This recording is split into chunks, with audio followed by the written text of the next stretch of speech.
Are you familiar with the historical trend of women in medicine? And if you are new to my channel, welcome! I'm Dr. Ludmila Schaefer.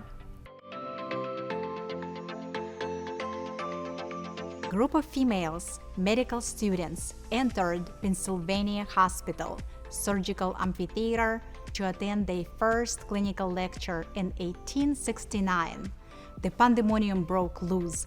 Male students rushed into the upper tiers and they were all shocked. Only in 2003, for the first time in history, women made up half of the United States medical school's applicants.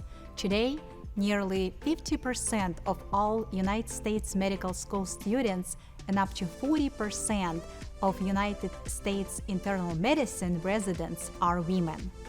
Women physicians are more likely to follow clinical guidelines and provide preventive care.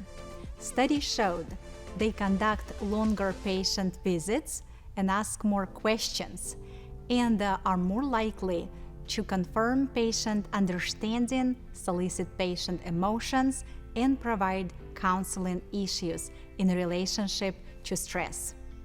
For doctors with children, 31% of women reported not working full-time versus 5% of men.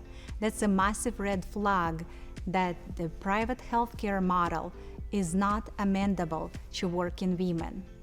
Few women in medicine.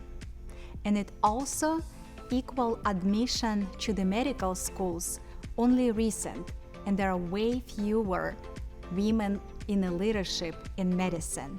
So let's work all together, everyone, to empower women in medicine.